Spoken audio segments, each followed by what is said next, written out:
Hello Internet. I thought I'd do something a bit different from my usual fashionista or travel or festival fun based videos.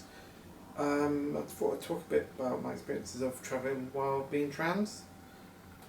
So far I've travelled twice presenting female and once male since coming up full time. The first time I travelled was to Amphi. I literally had only come out about 6 weeks previously, and I was travelling on my own. I was a little scared of, everything was all been pre-booked in my former name, so I essentially travelled male-ish, shall we say. I basically was wearing skinny jeans, girl top,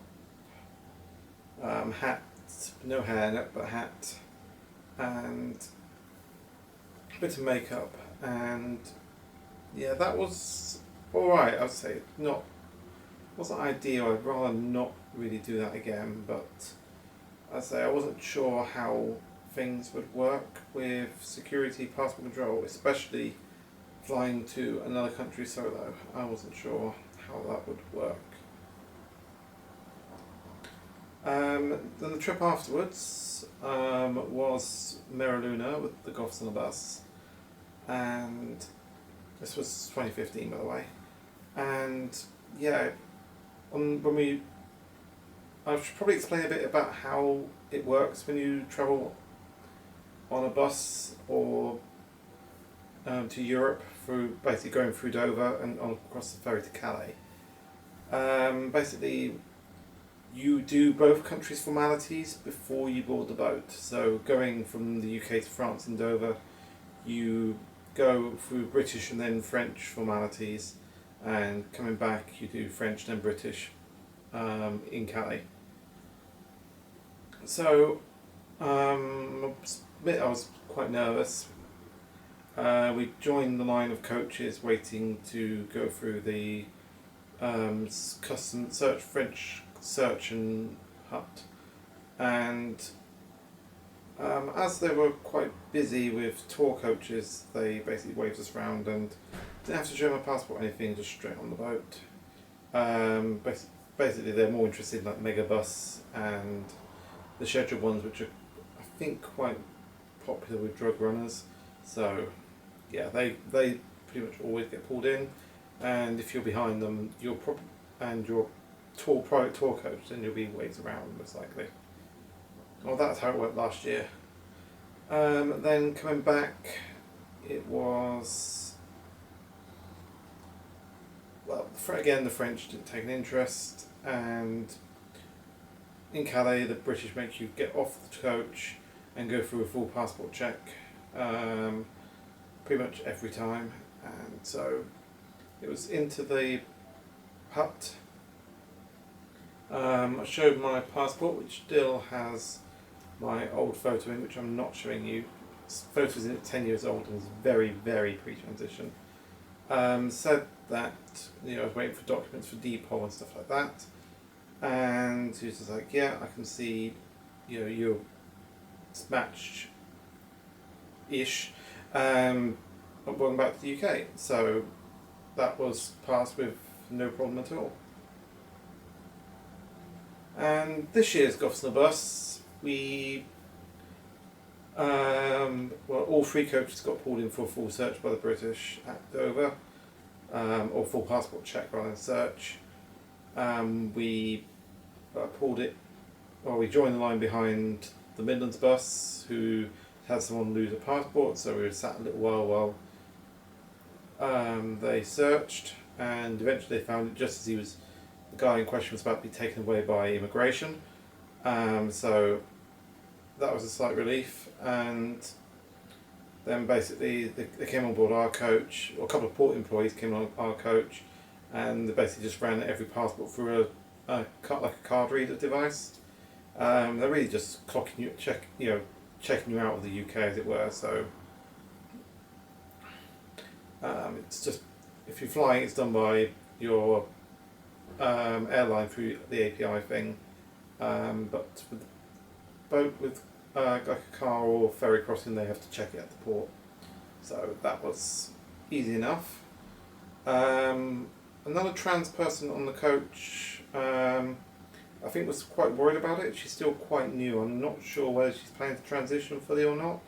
She's still sort of part-time. And yeah, it turned out we'd missed our ferry anyway because of the lost passport ahead of us. We ended up having to wait 2 hours, so she went and got changed to presenting female in the toilets of the ferry rest area, and did makeup and everything there, and yeah, much surprised to see her come out female again. So yeah, and then basically by the time we reached Hildesheim I was looking an absolute mess because trying to sleep on a coach. I've been up for 24 hours at that point, so yeah, it wasn't going to look great at all. But yeah, the festival itself, again, no problems. Did have minor confusion with the guys on the showers. Just to be easier when camping, I pretend to be male when using the showers. For two reasons. One, I still waiting for treatment, so I've got no fully natural boobs. I still have male genitalia, and I'm actually bald under here. I've got no hair of my own, so yeah, did mean I had cute goth guys in naked to perv over, which yeah, that's slightly made up for it, not entirely, but I mean, even presenting male, I was still confusing the bouncers. They were sort of not sure whether I was like a shaven head punk chick or I don't know. It's something about the way I present myself. It's not the first time I've been confused when trying to present male. You know, and so yeah, that's how that went. Anyway, sorry, I'm tangent completely here. I have a script, but I'm gone well off it. Yeah, so then after that, it was, well, basically coming home. The other trans person presented male again, so, and got to Calais. French, again, not interested, wave was passed. And basically then Britain off the coach into the passport hut. And bear in mind that this is since the terror attacks in Paris, Nice, Brussels, and with quite a bit of activity in the jungle, the migrant camp just outside Calais. That's a bit sobering to see, seriously.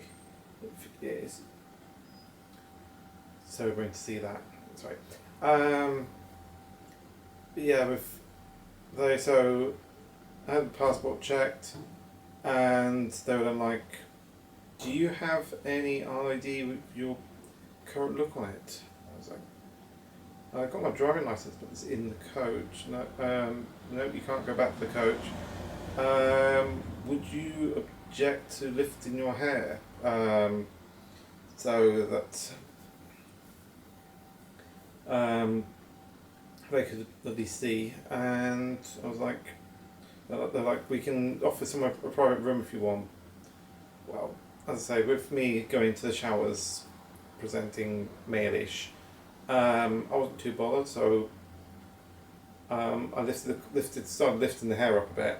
And they're like, "Okay, that's fine. That's literally just needed the very bare minimum amount," and which annoyingly was enough to make a mess of it still. So I still ended up taking it off and brushing it furiously when back on the coach. So yeah, that was how that went down. This is actually the last year. This passport expires next year, so hopefully I'll have the documentation to get it properly changed. I can change the name on it, all right, but I want to change the gender as well, and That requires a bit more paperwork. Basically, it requires a letter from my doctor. And so, with that, well, once I have that, I can get it changed. I mean, I could do it as a, I'd have it put in my, my real name, which is now my legal name. But it would still say male, and I'd have to get a new passport again when it change when I get the paperwork to say I'm female. So, yeah, and given how much these cost, I'd rather not spend an extra 80 quid on a new passport just because. I mean, if it push comes to shove and I haven't got paperwork by the time it comes up for renewal, I'm just going to change the name on it. I'm going to have to deal with it and then get a new one. But if I can avoid that, I'd rather not do that.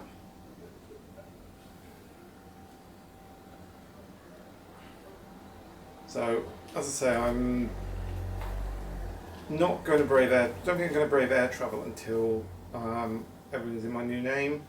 I may do domestic. I may go to. I'm sort of tempted to do a trip to Scotland, which I can do on my driving license, which is in my name. And also in hindsight, I just thought if I did have my driving license, that being in my real name, and my passport being in my old name, would probably have caused more issues. I suspect it probably would have been a rubber glove treatment, and or certainly at least a trip to the immigration cell. So I think I got away with that one all right. As I say, I'm really officially, I should have changed this as soon as I changed my name. But, I'd rather do everything together, if you know what I mean. So, yeah, that's my experience of travelling while trans. Sorry this isn't as entertaining as I usually try to be, but I thought I'd try and do a bit of a serious one. I am trying to include a few blogs about my transition on the channel anyway, so I'm giving myself credit for it as well. I've walked about 7 miles today, and yeah, I'm a little hoarse, shall I say. But yeah, anyway, take care. I'll hopefully see you for a Fashion History video in the coming couple of weeks. As I say, I'm trying to get back to semi-regular blogging. How well that works in practice, I don't know, but it's something I like to do. Anyway, take care everyone. I'll speak to you all very soon.